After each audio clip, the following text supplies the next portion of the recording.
So I'm gonna give you guys a minute to settle in, and myself. And if you want, you can close your eyes for this first poem or put a hand on your heart. This is The Guest House by Rumi.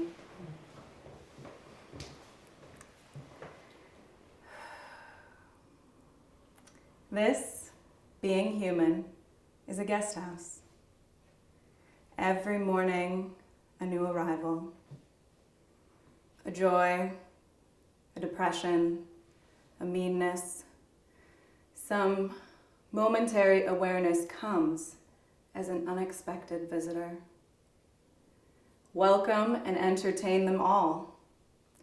Even if they're a crowd of sorrows who violently sweep your house empty of its furniture. Still, treat each guest honorably. They may be clearing you out for some new delight. The dark thought, the shame, the malice, greet them at the door laughing and invite them in. Be grateful for whoever comes, for each has been sent as a guide from beyond. So first I wanted to welcome all of you here and say thank you for being here, spending the afternoon with me.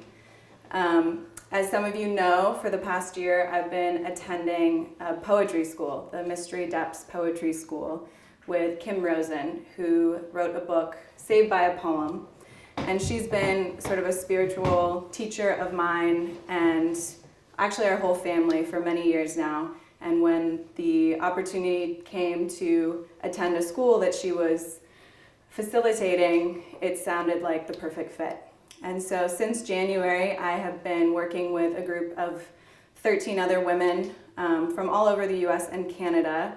We met in January for a week-long in-person retreat where we met for the first time and did a number of activities. And then for the past 6 months up until June, we were having monthly conference calls, monthly partner processes, and every month we chose a new poem to work with and build a relationship with and learned it by heart. And so in June, we had our final retreat and each person was given a final task. And mine was to create my own version of a TED Talk. And this is it. So I'm going to be sharing with you all some stories of moments of my depression, along with poems that I've learned by heart, and then some of the things that I've learned through the journey and the process. So again, thanks for being here, and I'm going to do my best to welcome the guest house of anything that arrives in me, and I ask all of you to do the same.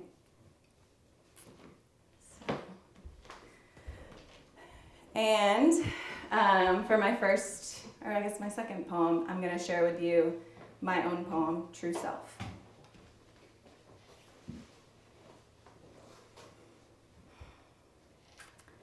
I am me, or trying to be, exactly as I am, for all to see. The shifts and twists down below spring to the surface to help me grow. As I gradually lose the urge to know, my life returns to a gentle flow. The mirrors all around reflect parts of myself that I neglect. Life events then help me learn what to keep and what to burn. My ego ignites in the flames. Now only my true self remains. Its radiant presence is love itself. No fear of loss, no more regrets. Now comes the task of letting go, surrendering to my path, both high and low. Today is just another date, but now I've turned 28.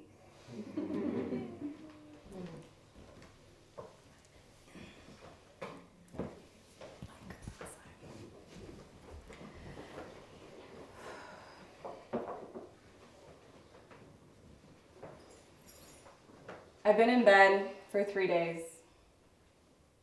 Not my own bed. My boyfriend's bed. In the basement of his parents' house. It's a Wednesday. It's January 2012. I should be at the office. I'm working with my dad at USC Foods. He doesn't know where I am. Nobody knows where I am. And then my mom shows up. She must have called my boyfriend's mom to figure out where I am. She walks into the room, and I can't look at her. I just kind of stare off into the distance. And she talks at me for 5 or 10 minutes. She tells me that people are worried about me. She says I should check in with someone and at least let them know where I am. Then she reminds me that I got myself into this situation and I need to find my way out. She leaves and I'm left alone in the dark.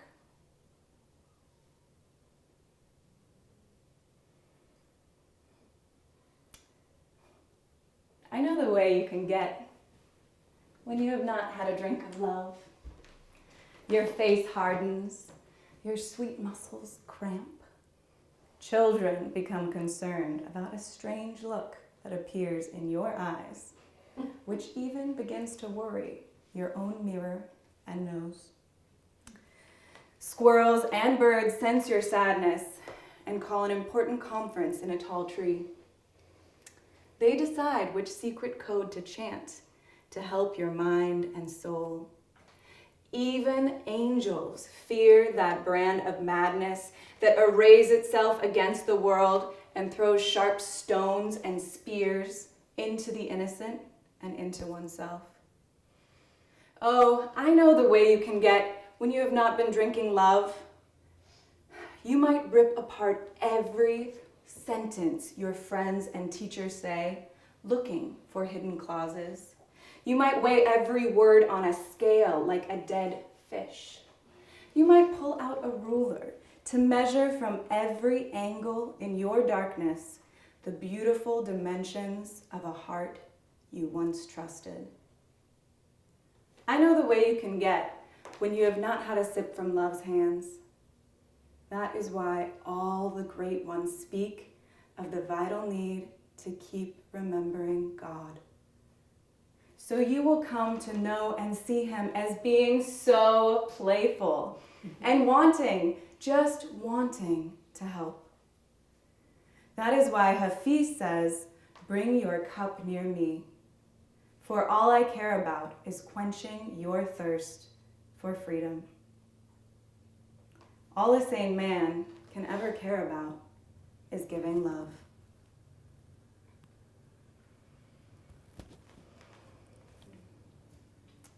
Johnny, the kitchen sink has been clogged for days. Some utensil probably fell down there. And the Drano won't work but smells dangerous. And the crusty dishes have piled up waiting for the plumber I still haven't called. This is the everyday we spoke of. It's winter again, the sky's a deep, headstrong blue, and the sunlight pours through the open living room windows because the heat's on too high in here, and I can't turn it off. For weeks now, driving or dropping a bag of groceries in the street, the bag breaking, I've been thinking, this is what the living do. And yesterday, hurrying along those wobbly bricks in the Cambridge sidewalk, spilling my coffee down my wrist and sleeve, I thought it again. And again later, when buying a hairbrush, this is it. Parking, slamming the car door shut in the cold, what you called this yearning, what you finally gave up. We want the spring to come and the winter to pass. We want whoever to call or not call, a letter, a kiss. We want more and more and then more of it. But there are moments, walking, when I catch a glimpse of myself in the window glass, say, the window of the corner video store, and I'm gripped with a cherishing so deep for my own blowing hair, chapped face, and unbuttoned coat, that I'm speechless. I am living. I remember you.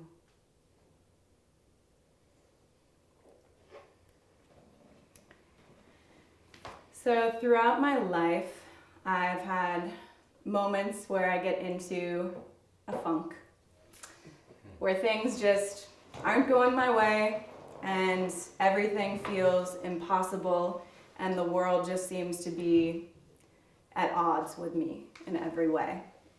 And in those moments, I usually want to hide. I don't want anyone to see me. I don't want to let anyone know that I'm struggling.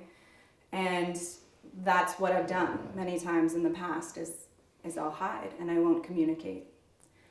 And more recently, after beginning poetry school, I really recognized the importance of allowing myself to be seen in all the different places that I experience and finding a safe place to go when the funk or the darkness or whatever it is tries to pull me under. And that place for me is usually here at my parents' house.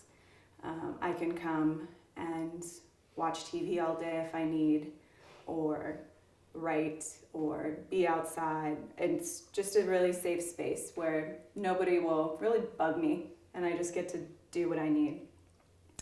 So at the beginning of this summer, I was having a rough couple of weeks and I came over here a few times and I wrote and just hung out with my mom because she would be here during the day. And I'd come over for dinner one night. And after dinner, I asked my dad if I could talk to him. And he jumped up and he said, "Of course, right away. I'll get your mom. Well, let's talk. Let's do this right now. Let's go in the living room." And the space normally has a huge couch. And so he went up and got my mom and they came into the living room and my dad sat down and I sat next to him and put my head on his shoulder and he just wrapped me up and my mom came behind and put her hand on my back and held my hand and I just bawled. And I just bawled and bawled and bawled my eyes out until the tears were gone. And in those moments, I usually can't find words. And it's impossible to express in words what's happening inside of me. But this time, I had a poem with me that I had written recently. And so I reached for the poem.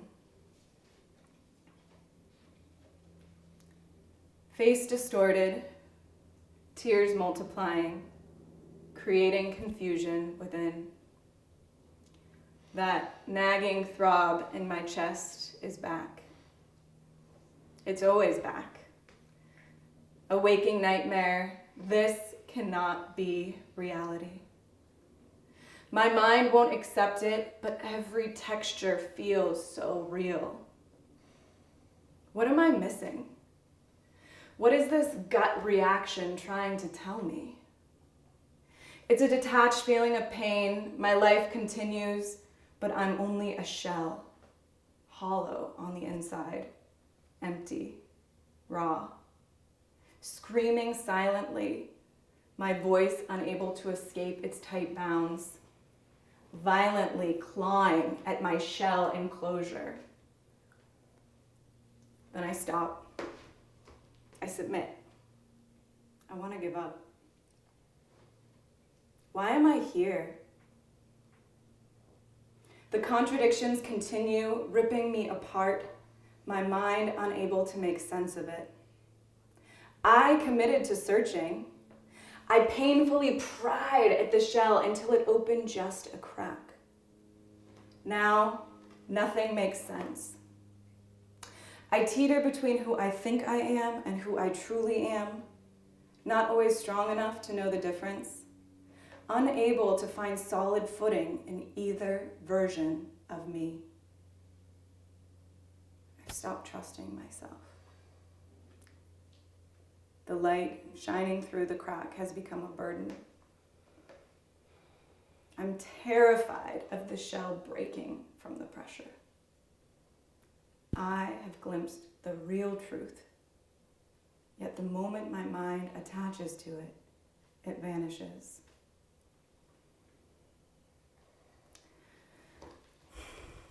Now the shell is left, looking shiny and intact, radiantly beautiful and confident, the image of goodness. Is that me? That perfectly put together, pretty, quiet, caring girl? That smile, that hair, that body, that image, that face? Maybe it is me, but the opposite is there also, just visible under the shiny surface. I am both.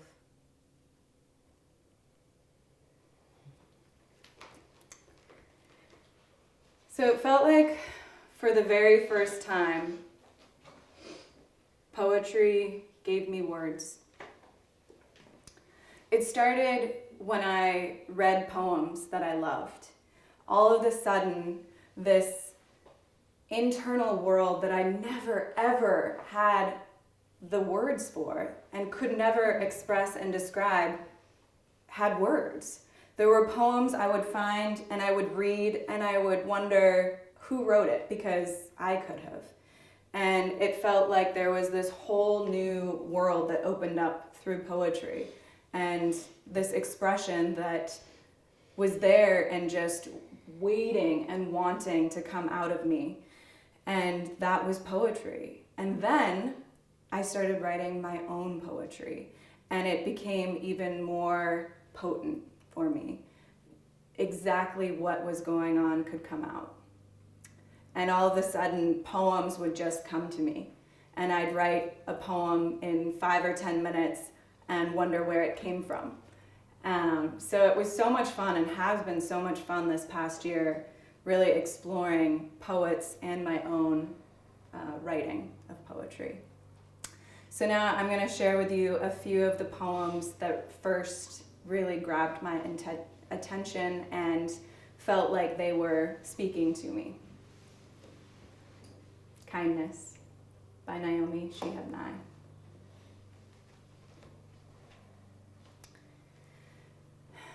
Before you know what kindness really is, you must lose things. Feel the future dissolve in a moment, like salt in a weakened broth. What you held in your hand, what you counted and carefully saved, all this must go, so you know how desolate the landscape can be between the regions of kindness. How you ride and ride, thinking the bus will never stop. The passengers eating maize and chicken will stare out the window forever. Before you know the tender gravity of kindness, you must travel to where the Indian in a white poncho lies dead by the side of the road. You must see how this could be you. How he too was someone who journeyed through the night with plans and the simple breath that kept him alive. Before you know kindness as the deepest thing inside, you must know sorrow as the other deepest thing. You must wake up with sorrow. You must speak to it till your voice catches the thread of all sorrows and you see the size of the cloth. Then it's only kindness that makes sense anymore. Only kindness that ties your shoes and sends you out into the day to mail letters and purchase bread. Only kindness that raises its head from the crowd of the world to say, "It is I you have been looking for." Then goes with you everywhere, like a shadow or a friend.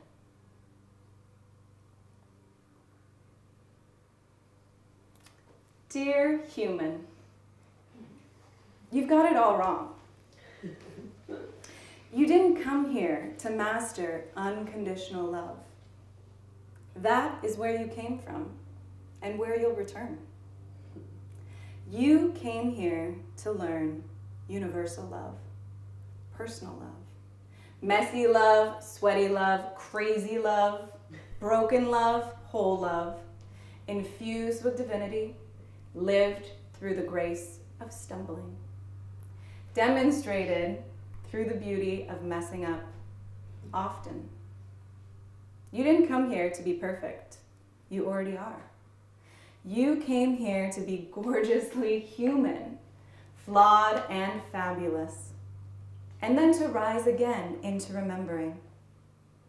But unconditional love, stop telling that story.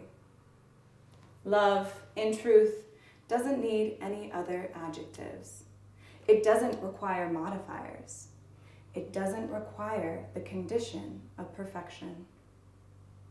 It only asks that you show up and do your best, that you stay present and feel fully, that you shine and fly and laugh and cry and hurt and heal and fall and get back up and work and play and live and die as you. It's enough. It's plenty.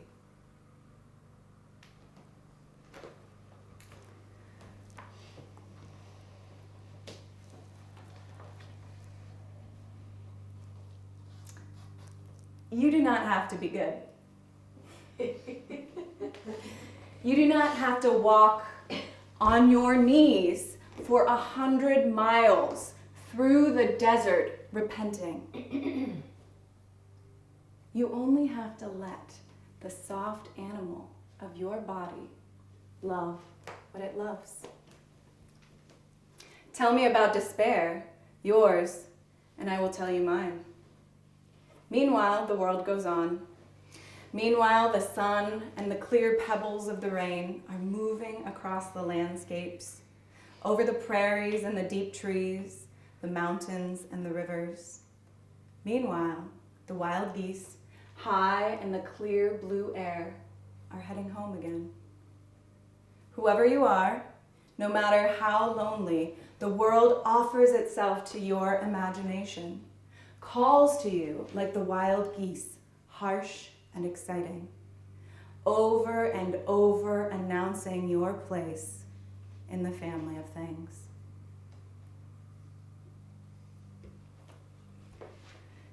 In my family, I was always the good girl.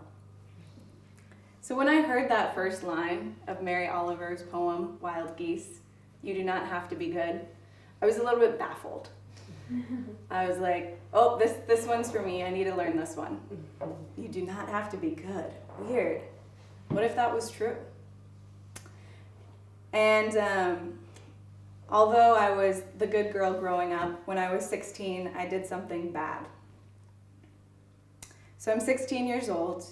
I'm in the doctor's office with my mom, and I'm sort of cheery, despite the fact that I just left school because I wasn't making sense. And in a few minutes, I'm going to tell my mom and doctor about how I took ecstasy on 420 a couple months ago with some friends. My doctor told me that if I had seen a normal doctor, I would have been committed. But instead, we spent the summer doing a detox program where I went and did a sauna every single day for an hour, took a whole cup full of different vitamins and minerals and whatever else was needed, because they found out that I had mercury and other heavy metals and chemicals in my bloodstream that were eating away at my spinal cord and caused me to have a break with reality. So the summer of after my freshman year of high school, I was surrounded by my family. My mom took care of me, and there are still many moments that I don't remember, and stories that I've heard of things that I did that are very uncharacteristic of me. Wearing different clothes inside out, wearing sunglasses everywhere, just speaking nonsense, and every single thought that would pop into my head, which was the opposite of the shy, Stephanie that everyone knew. So it scared the hell out of my parents, my family, and definitely busted our family image of being good. So I'm grateful that I could do that for everyone else. But that was really the beginning of my journey inward. My struggles with my highs, my lows, the moments of being manic and fun and excited and talkative and depressed and isolated and silent. And I didn't really realize it then, but that was truly the beginning of this exploration of the different parts of myself that I hadn't accepted or allowed to come out. So here's The Journey by Marie Oliver. One day, you finally knew what you had to do and began. Though the voices around you kept shouting their bad advice, though the whole house began to tremble and you felt the old tug at your ankles. Mend my life, each voice cried, but you didn't stop. You knew what you had to do. Though the wind pried with its stiff fingers at the very foundation, though their melancholy was terrible. It was already late enough and a wild night and the road full of fallen branches and stones.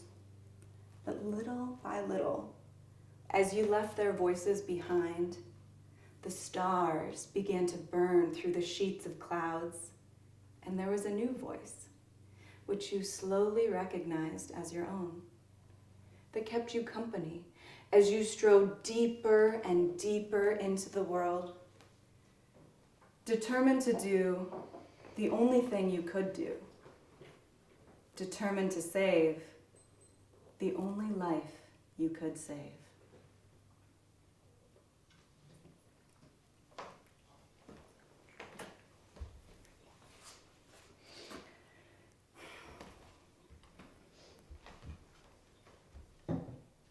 In out-of-the-way places of the heart, where your thoughts never think to wander, this beginning has been quietly forming, waiting until you were ready to emerge. For a long time, it watched your desires, feeling the emptiness growing inside you, noticing how you willed yourself on, still unable to leave what you had outgrown. It watched you play with the seduction of safety and the gray promises that sameness whispered, heard the waves of turmoil rise and relent, wondered, would you always live this way? Then the delight, when your courage kindled and out you stepped onto new ground, your eyes young again with energy and dream, a path of plenitude opening before you. Though your destination is not clear, you can trust the promise of this opening. Unfurl yourself into the grace of beginning that is one with your life's desire. Awaken your spirit to adventure. Hold nothing back. Learn to find ease in risk. Soon, you will be home in a new rhythm. For your soul senses the world that awaits you.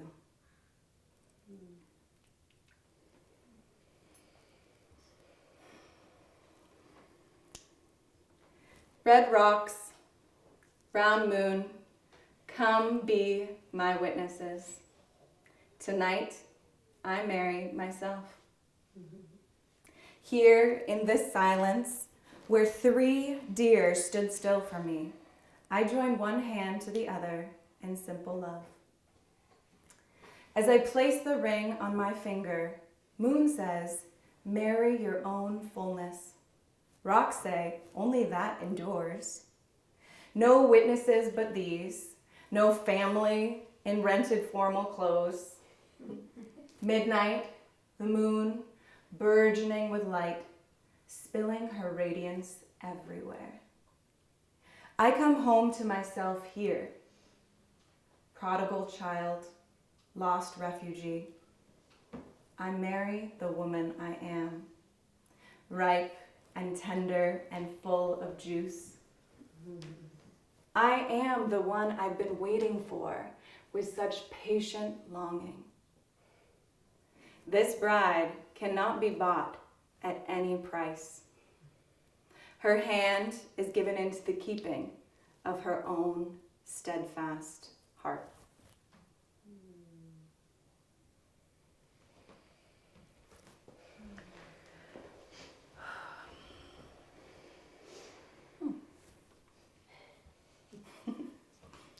So I have one more poem for you, Love After Love by Walcott.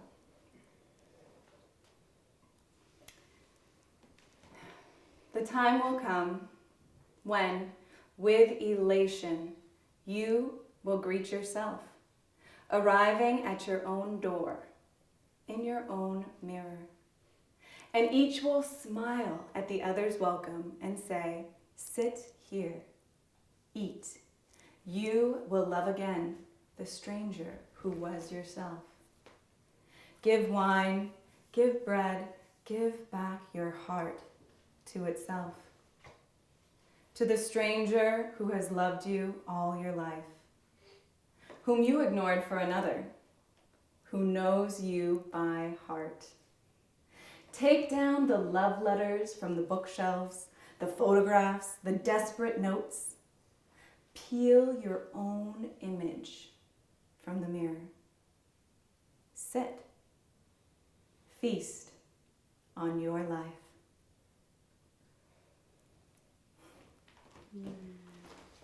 And I have a few more things to say. So over the years, there have been many struggles, and I could tell you story after story after story of going into the dark and what those experiences were like, from coming home from college after a month, or a couple of years later dropping out for a semester, or going to Santa Barbara and having to come home after a few months because I spent the whole time in my bed. The list goes on. But what I want to leave you with is one more story. My partner for poetry school was a woman named Marie Howe, and every month we would Skype because she lives in Ottawa, Canada. And on our last Skype call, I started sharing with her about some of my fear of going back into the dark places and knowing that I would eventually fall back into those places and that pattern. And she reminded me of something so important. She said, Steph, when you go there, you're never alone, because we want to come with you. We want to be there with you along the way, and you can be the one guiding us because you know the dark so well. But also remember to come back, because we want you here in this world. And that was so powerful for me and felt like a completely different way of experiencing the darkness and feeling like it isn't something to ignore and pretend isn't there, because everybody experiences it in their own way and we are all connected through it. So if even one story or one exposure of myself can help somebody who has experienced something similar, then that's enough. And I feel so much hope. I feel hope that eventually depression won't be so stigmatized in our culture, that people who are suffering from any kind of brain illness will be treated with respect and kindness and not be so misunderstood and not helped in the ways that they could be. So I hope that each person can start to find their own way, their own path that is much more holistic, that helps all the parts of them, because it's not just one thing. We aren't one thing, and we never were and never will be. So trying to just treat depression or bipolar or any other disorder or brain problem that anybody has seems so unfair. And I feel like for me, poetry has been that medicine.